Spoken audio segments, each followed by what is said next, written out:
Ministramos o livro de Marcos, trabalhamos lá no livro de Jó, aquele texto que eu disse a vocês.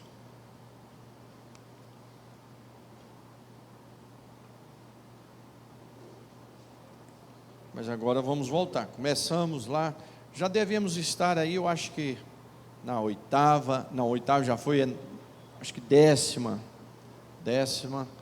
sermão sobre o livro de Marcos. Estamos trabalhando texto por texto. E o último nós trabalhamos sobre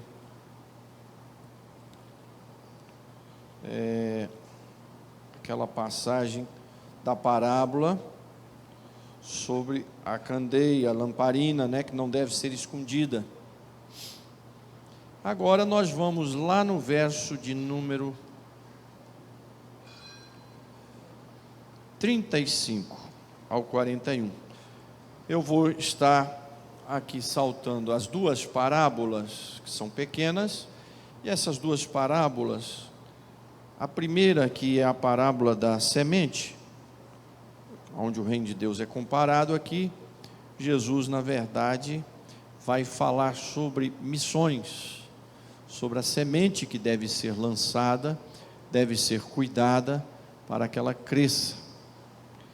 E na parábola do grão de mostarda, é também uma parábola de profecia sobre a igreja e o seu crescimento, o seu nascimento, o seu surgimento e o seu crescimento. Essa parábola do grão da mostarda é uma profecia de Jesus. Como é que seria o surgimento da igreja? Como a semente da mostarda tão pequena, mas que ela ia crescer, ia tomar corpo. E nós vemos isso na história do cristianismo. Começou com alguns pescadores. Esses homens, logo nos seus primeiros cultos, houve conversões de 3.000, depois de 5.000, e isso foi se espalhando pelo mundo. Veio perseguições do Império Romano, veio perseguições para matar cristãos, e a igreja foi tomando corpo. Hoje o povo de Deus é uma nação nesse mundo, É uma nação poderosa. E só aqui no Brasil, o IBGE calcula que nós somos cerca de 45 milhões de cristãos, de evangélicos, Vamos lá então. Acompanha aí. A minha tradução é um pouquinho diferente. Ela é da NAA, é a Nova Almeida Atualizada, que na verdade é filha da Revista Atualizada e neta dessa aí que vocês têm na mão. Na verdade, essa aqui não é uma nova tradução, é simplesmente a Bíblia corrigida que nós usamos oficialmente na nossa convenção, a Bíblia do culto, é corrigida para os dias atuais. Se você puder comprar essa Bíblia para a sua leitura diária, hoje é a Bíblia com o melhor texto para o português, para a nossa língua. Por quê? Porque ela é dos melhores originais, porque a Bíblia são duas coisas. Você tem que ter se a Bíblia é escrita de bons textos originais e se é uma boa tradução adequada. Então, essa aqui hoje é a melhor que nós temos no Brasil, a nível de língua portuguesa para o Brasil, viu? Para o Brasil. Naquele dia, verso 35, naquele dia, sendo já tarde, Jesus disse aos discípulos: vamos passar para outra margem. 36, e eles, despedindo a multidão, o levaram assim como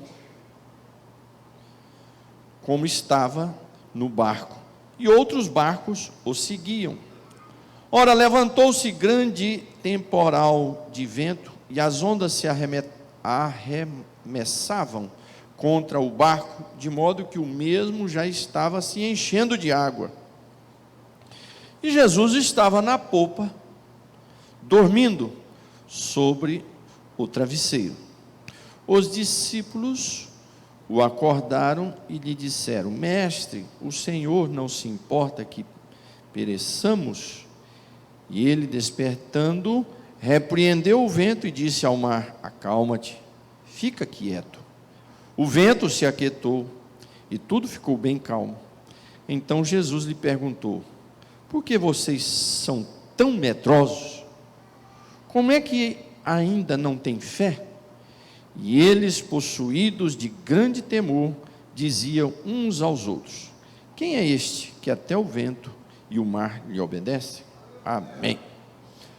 Então eu estava dizendo para você, você pode adquirir essa Bíblia, porém, para você na sua leitura diária, aqui na igreja a gente usa a Bíblia do culto para as leituras em público, né? Meus amados, eu conheço um pouquinho de barco e de mar, porque nós moramos e pastoreamos 5 anos e meio em Angra dos Reis, e lá nós tínhamos vários irmãos nossos, que eram pescadores, que trabalhavam como pilotos, eram marinheiros, e de pequenos a grandes iates, e nós tínhamos lá um pastor, que era dirigente de uma congregação, o irmão Éder, um baiano, e ele era muito próximo meu, e ele era capitão de grandes iates, e ele me ensinou a pilotar pequeno barco, né? E tirei a carteira para isso, a RAIS, e comprei uma pequena lancha, e tivemos a oportunidade de navegar naquelas regiões todas ali. Claro que, mesmo sabendo, eu não era um grande profissional. Ali nós temos pessoas ali que atravessam da cidade para a ilha ali, aquelas ilhas todas, à noite, sem uma iluminação, porque conhece o mar, cada lugar, que é cheio de pedras, né? E tivemos oportunidades ruins, eu com a minha família, de passar por momentos difíceis com tempestades. De eu ver os meninos chorando, assustados, e a gente foi pego assim no meio da volta para casa, e não foi 1 ou 2 vezes que aconteceu isso, porque virava o tempo, e aquilo era amedrontador, assim, coisa terrível ali, aquele barco batendo igual uma maluquice ali, e os meninos assustadíssimos, a Maria Cláudia muito assustada, eu assustado, mas ali tentando sobreviver com aquela situação. Tivemos alguns momentos terríveis, algumas experiências muito ruins, como tivemos experiências boas, mas, de acordo com o texto aqui, eu estou me lembrando das experiências ruins. Então,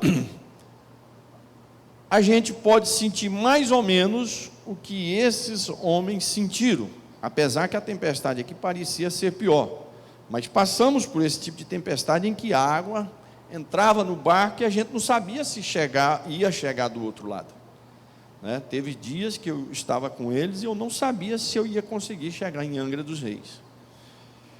Então, dá para entender mais ou menos o apuro que esses homens estavam passando, apesar que eu creio que essa tempestade ainda era pior, pelo jeito, porque aqui está se falando de pescadores que estavam gritando de medo. Imagina, quando um pescador chega a gritar de medo do mar, é que aí a coisa é irreversível, né? Uma coisa terrível. Mas vamos lá. Esse texto tem algumas lições ricas para a nossa vida cristã. Em primeiro lugar, nós aprendemos nesse texto que o fato de eu e você sermos servos de Deus, sermos cristãos, sermos crentes, o fato de estarmos fazendo a obra de Deus como pastor, como obreiro, como missionário, o fato de nós orarmos, de cantarmos, de louvarmos ao Senhor, de sermos fiéis a Ele, não nos isenta de passarmos por tempestades, por tribulações, por angústias e por lutas. Inclusive, nós encontramos nas nossas igrejas muitos crentes frustrados, outros até se desviam, se afastam da igreja, se afastam de Deus, porque acham que igreja, ser crente, é uma vida de mar de rosa.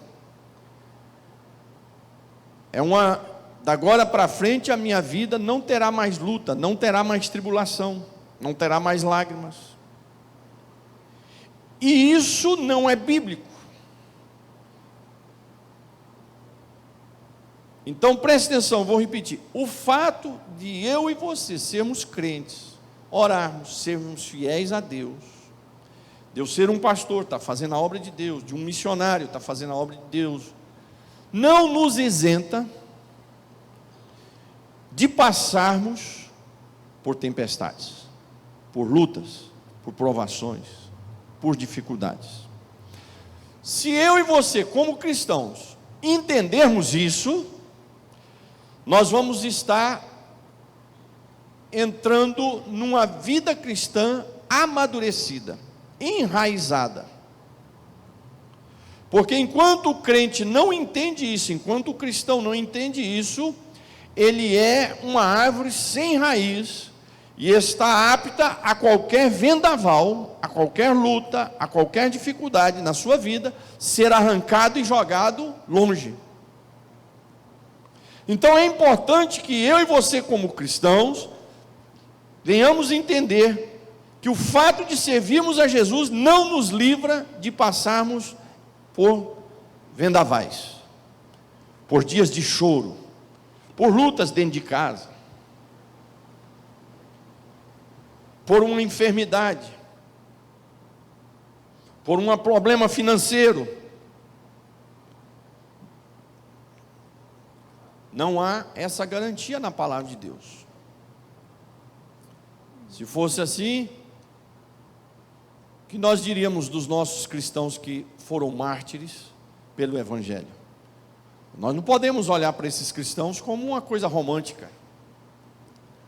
Não podemos ler a história da igreja como uma coisa romântica. Não, esses homens foram torrados, queimados, aprisionados, dado a feras para ser comido.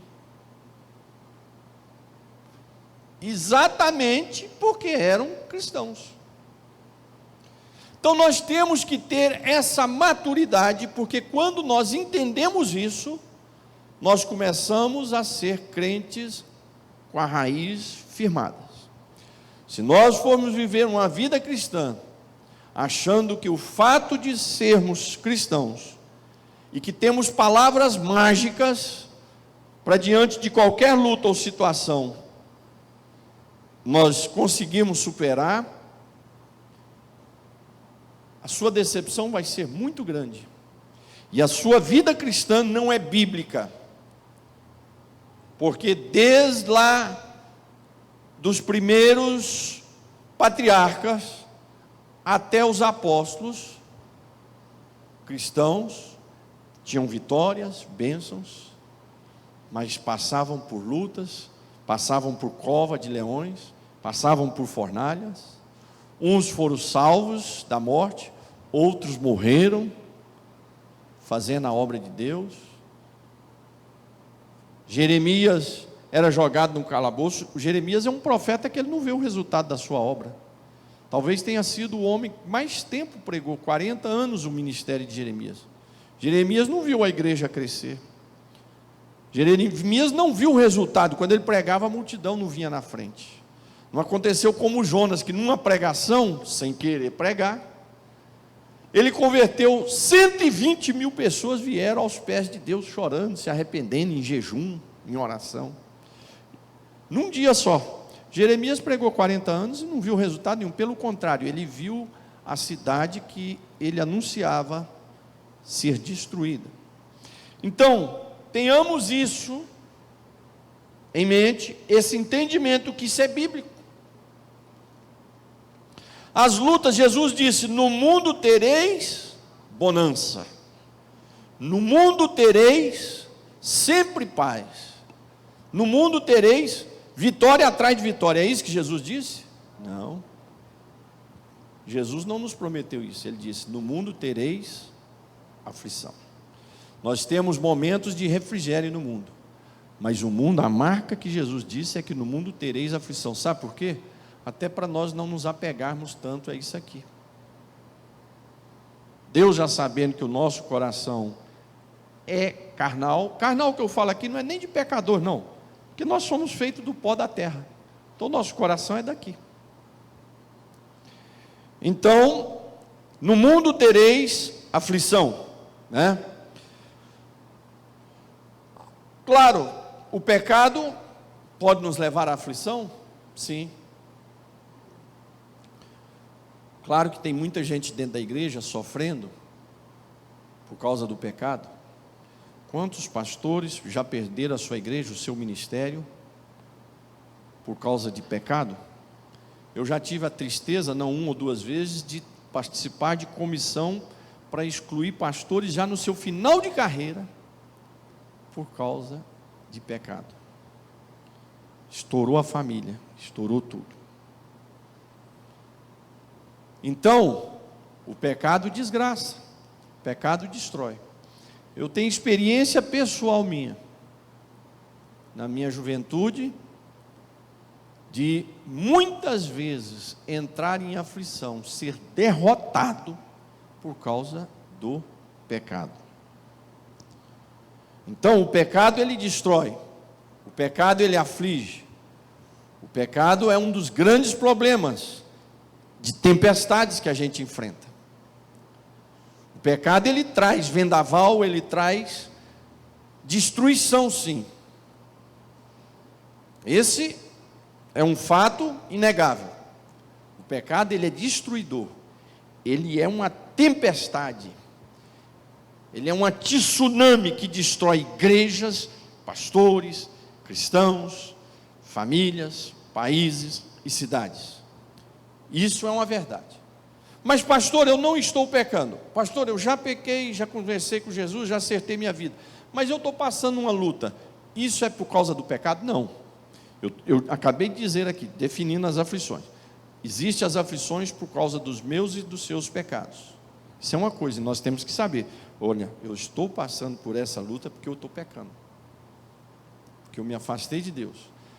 Lembramos de Davi, com a luta que veio dentro da sua casa por causa do seu pecado. Lembramos de Jonas, a luta que veio na sua vida porque ele saiu do projeto de Deus, da direção de Deus.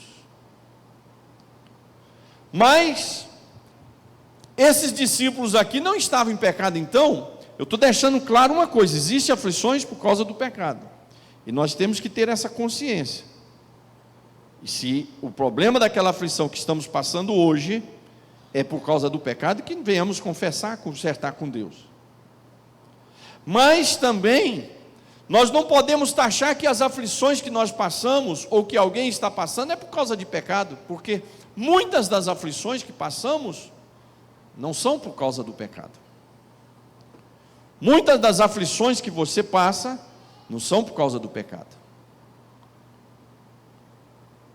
Então nós temos que ter essa consciência também.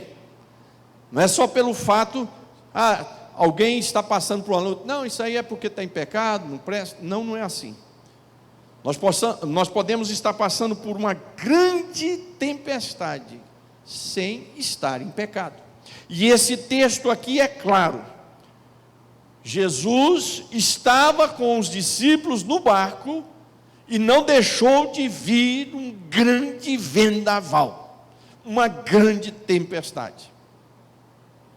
E eu creio que essa tempestade, não está dito isso na Bíblia, não me lembro de ter lido isso em comentário nenhum, pode ter sido produzido pelos demônios que estavam naqueles dois homens em Gadara, que no próximo domingo, se Deus permitir, nós estaremos ministrando sobre esse tema.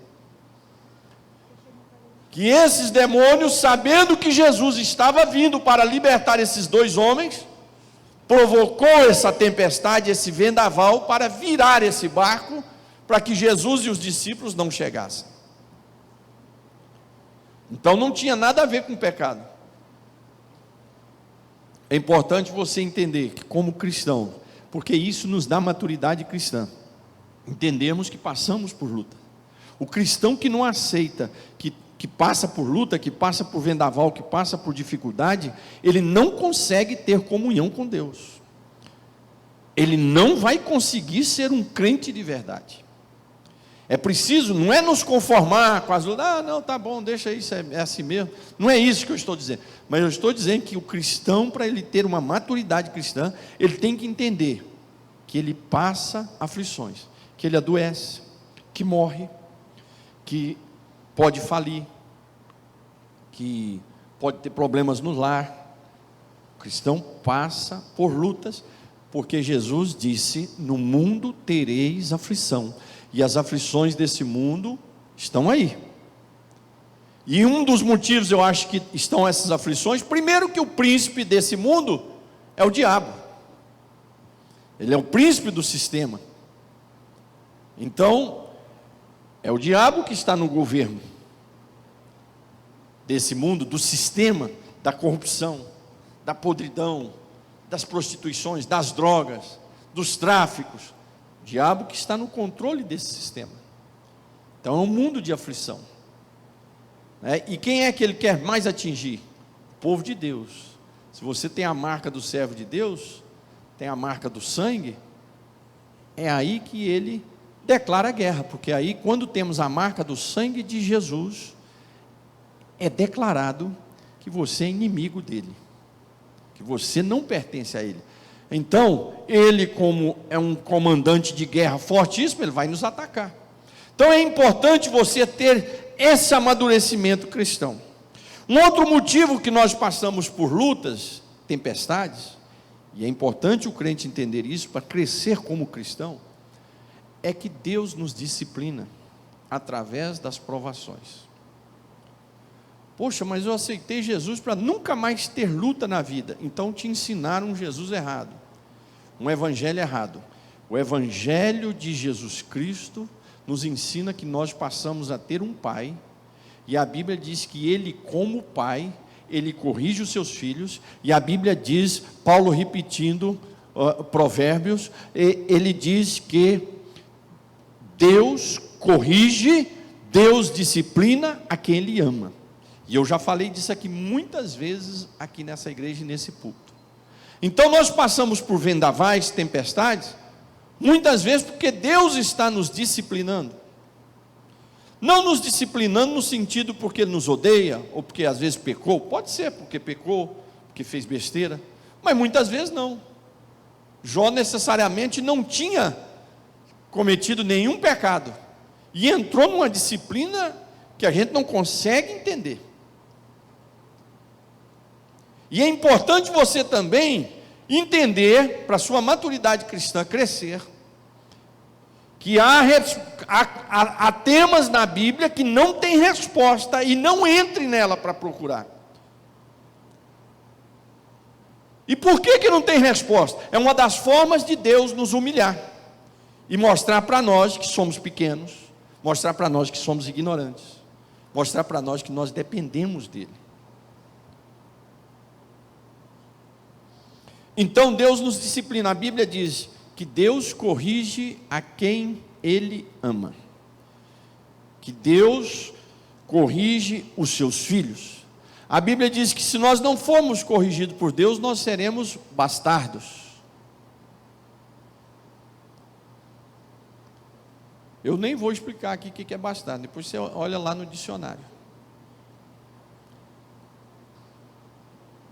Assim como você corrige os seus filhos, porque ama.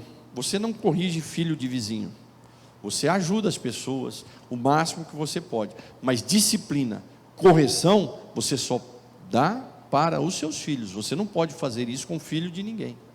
E você faz com seus filhos, por quê? Porque tem o seu DNA, tem o seu sangue, e você quer que ele seja melhor do que você. E se você está plantando alguma coisa, você quer que ele venha saber cuidar daquilo que você está plantando. Então ele é seu filho, você o corrige. E você corrige porque você é apaixonado, porque você ama. Então eu e você podemos estar passando por tempestades, vendavais, por exemplo, esse processo que nós estamos passando. Quem sabe pode ser um processo de Deus disciplinando, corrigindo a igreja, querendo de nós melhor. Eu quero ser um pastor melhor, quero ser um crente melhor, quero me dedicar mais à obra de Deus, quero ser um pai melhor, um marido melhor. Vou lutar para isso, porque com toda essa situação, nós temos que acordar, né? Então, nós temos que entender que como cristão nós podemos passar por lutas, por vendavais, por tempestades, mesmo com Jesus dentro do barco conosco. Será que eu estou passando isso porque Deus me abandonou? Não, lembre-se que eu e você somos filhos, e filhos são corrigidos pelos pais, e Deus nos corrige. É dolorido, dói, é horrível, é ruim. Eu me lembro quando era criança, jogando bola eu e meu irmão o dia todo, e minha mãe dizia, vai para casa 5 da tarde, tem que estar lá em casa para fazer os deveres de casa. A gente não ia, ela ia lá com vara de goiaba, e nos buscava lá na rua, e na frente das moças, e na frente de todo mundo, era vara de goiaba nas costas. Saía eu e o Salmão correndo para um lado, para o outro, mas não adiantava, porque tinha que chegar em casa, chegava em casa, tinha que apanhar. Então, uma dessas ruas era conhecida, não me esqueço até hoje, chama Rua do Arroz. Então, mas era o quê? Era correção para poder andar no caminho. Hoje eu louvo a Deus por isso. Eu me lembro de um rapaz, filho de um pastor, e ele morreu já cedo, seu pai já morreu, ele morreu com 35 anos nas drogas, no tráfico, e uma vez ele conversando comigo, eu tentando ajudar ele, tudo, muitos pastores tentaram ajudar ele, e ele me disse uma coisa muito triste. Ele falou, pastor Sócio, a minha vontade era que meu pai me corrigisse, me batesse. Meu pai nunca me corrigiu, tudo que eu faço meu pai concorda. Meu pai nunca me corrigiu, e eu faço tanta coisa errada para ver se ele me corrige. Quem não é corrigido, não tem pai. O filho sente a vontade da correção. Imagina se eu sou um pastor que eu chego aqui só com lorota aqui. Tem os dias que a palavra é mais dolorida, é mais difícil, é mais pesada. Porque eu quero? Não, eu queria chegar aqui contar piada e todo mundo rir. Mas você tem uma obrigação bíblica. Aquilo que eu falo a vocês, a mensagem expositiva, como eu trabalho nessa igreja e nas outras, que é seguindo o texto, ela me obriga a não inventar moda. Eu tenho que seguir o que está vindo no texto. Então, o Senhor disciplina, mas o Senhor, olha que coisa consoladora, olha que coisa maravilhosa. Isso é bom para a gente refletir. O Senhor nos corrige é porque Ele nos ama, é porque Ele nos quer no caminho melhor, é porque Ele nos domina como Pai. Esse é meu filho, esse eu corrijo, esse eu quero prosperar, eu quero abençoá-lo, mas eu preciso amadurecê-lo, eu preciso prová-lo, eu preciso corrigir. Isso é consolador, isso é uma coisa maravilhosa.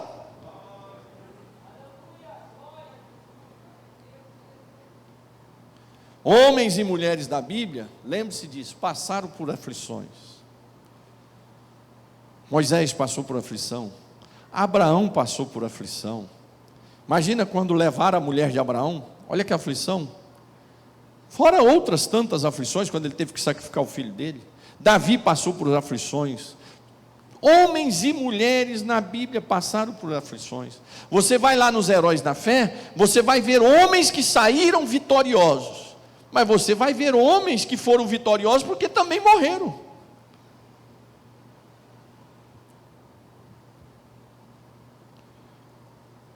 Isso traz maturidade cristã, entender que temos um Deus, que Ele é Pai, que como crentes, não estamos isentos de passar por tempestade. Os discípulos estavam com Jesus no barco, mas levantou-se uma grande fúria do vento e do mar contra o barco, que águas entravam dentro do barco. Em segundo lugar, nós aprendemos nesse texto aqui, olha só o verso 38, você pode ler a primeira parte comigo, olha só. E Jesus estava na popa, lá na parte do barco, onde tem ali a pessoa com o controle do barco, né? Dormindo sobre o travesseiro. Olha aqui, Jesus estava dormindo sobre o travesseiro. Isso é uma doutrina bíblica sobre a prova que Jesus era Deus, mas ele veio em carne e osso. Isso é fundamental para a vida cristã e para a teologia bíblica. Se Jesus não tivesse vindo em carne e osso, ele não poderia ser o substituto ideal no meu e no seu lugar na cruz, levar sobre ele os nossos pecados.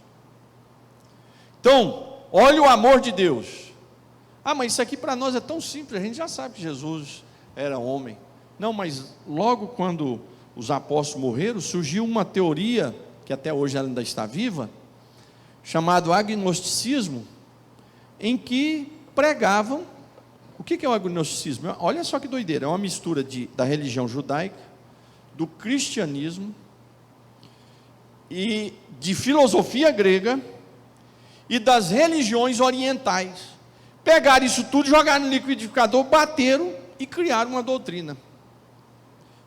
Misturaram isso tudo, esses 4 pensamentos. E o agnosticismo negava Jesus como homem. E isso foi uma doutrina que até hoje atinge a igreja. Hoje de uma forma menor, mas ainda está viva até hoje.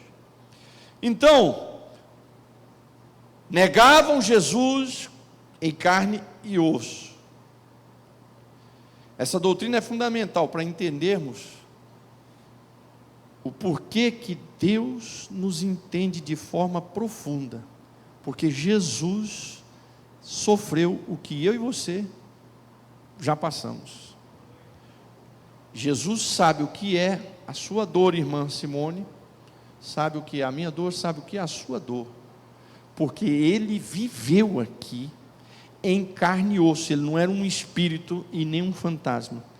Ele entrou na casa do pobre, ele comeu com os mais simples, ele teve fome, ele teve sede, ele dormiu porque estava cansado, porque foi um dia todo de trabalho.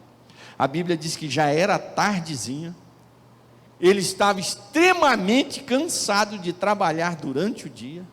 Quando ele entrou no barco e viu aquele cantinho ali, uma almofada ali, ele não fez outra coisa, já colocou a cabecinha ali e foi dormir. Jesus sentiu dor, Jesus suou sangue. A Bíblia diz que Jesus chorou, Jesus teve agonias internas, Jesus teve aflições. Ele teve aflição quando viu a irmã de Lázaro chorando, ele teve aflição quando viu a viúva de Naim carregando o seu filho para a cova.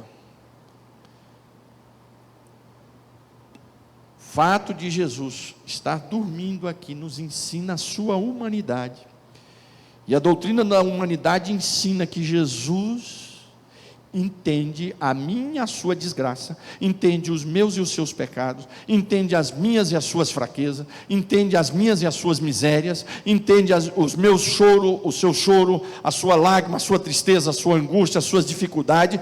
O fato de Jesus ser esse homem de carne e osso, ele é capaz de entender quando eu e você até fazemos as besteiras e as nossas falhas. Ele é capaz de entender, porque ele viveu isso. Ele viveu o que é ser a aflição desse mundo. Ele viveu o que é ser a aflição do ataque do diabo. Ele não precisava fazer isso.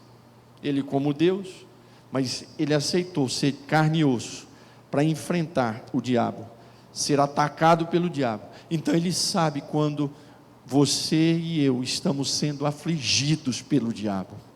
Ele compreende isso. Por isso ele compreende quando você vai para os pés da sua cama, ou chega mais cedo na igreja para chorar, ou na hora do louvor aqui diante das suas angústias, você levanta os braços e diz: Senhor, me acode, tem misericórdia. Ele consegue entender tudo isso, porque ele dormiu porque estava cansado, ele chorou, ele teve sede, ele teve fome, ele teve aflições, então ele sabe sentir as minhas e as suas dores. Ele não é um Deus que está num trono, que não sabe o que eu e você passa. Ele sabe o que a esposa está chorando, sendo afligida, triste. Ele consegue entender a aflição do pai, do marido. Ele consegue entender as aflições de um jovem, de uma jovem, de um rapaz, de uma moça, de um adolescente, porque ele era esse homem que dormia porque estava cansado. Então aqui nesse texto é muito rico entendermos isso, esse Jesus que chora, esse Jesus que dorme porque está cansado, esse Jesus que tem fome. Isso nos ensina que ele sabe compreender as minhas, as suas aflições. Ele consegue entender que você está aqui hoje para adorá-lo, mas também ele consegue entender que você está aqui hoje para fazer um pedido.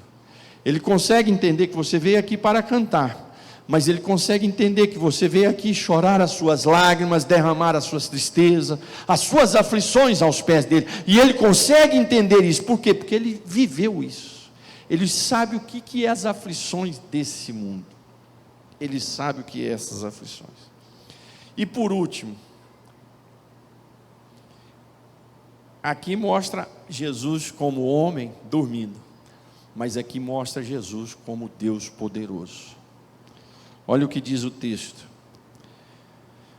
Primeiro, só um Deus poderoso para aguentar aqueles discípulos. Só um Deus poderoso para me aguentar. Porque se eu tivesse no lugar dele, já tinha mandado um raio, tipo Thor, some da minha frente.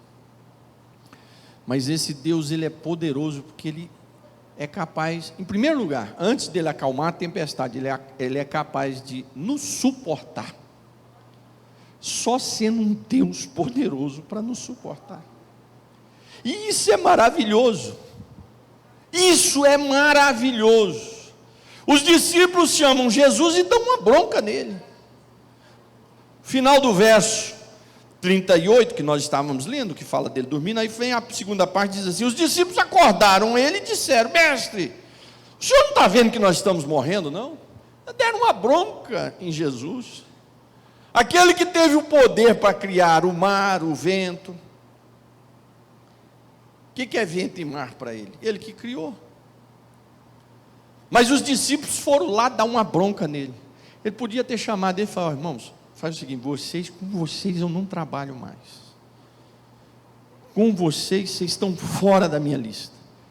Quantos erros discípulos cometeram com Jesus? Olha o que Pedro fez. E ele está ali: Pedro, tu me amas? Não, o senhor sabe. Não, mas eu estou te perguntando de novo: tu me amas? Olha a paciência, olha o carinho, olha o cuidado, ele tendo com esses homens.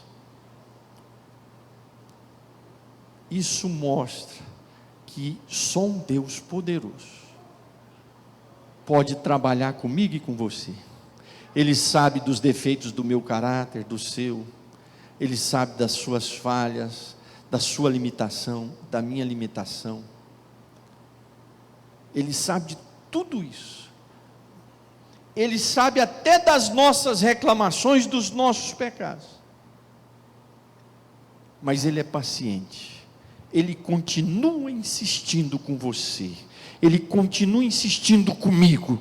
Ele diz: não, eu vou levar os Sóstenes para o céu. Isso dá trabalho, mas eu vou levar ele.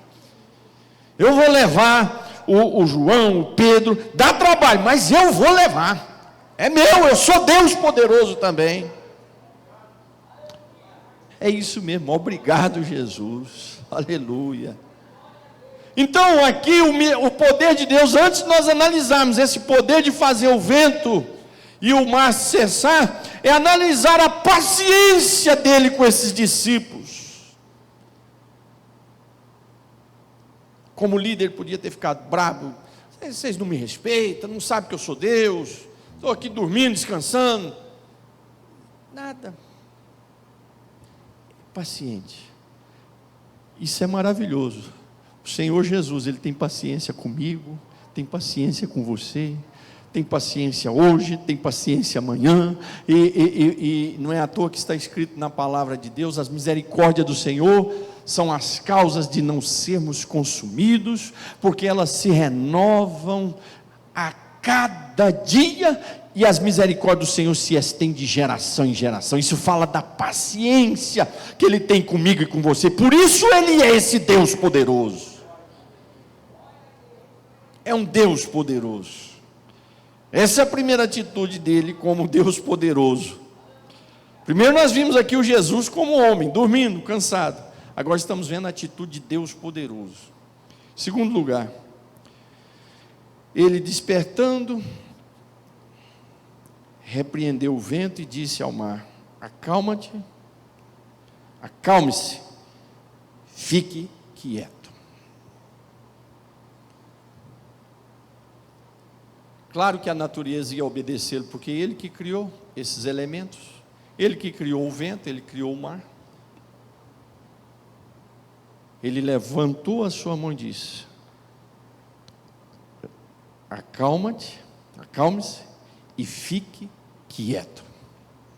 Acalme-se e fique quieto. Amados, deixa eu te falar uma coisa aqui.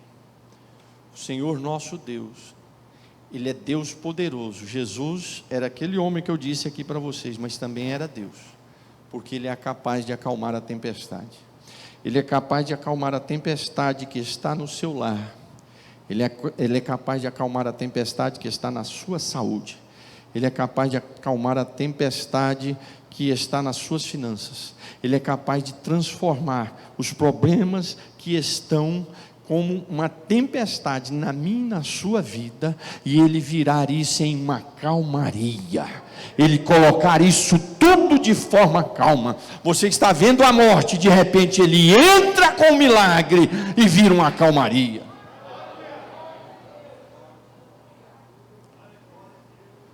Nós servimos a um Jesus que manda o vento e o mar se aquietar.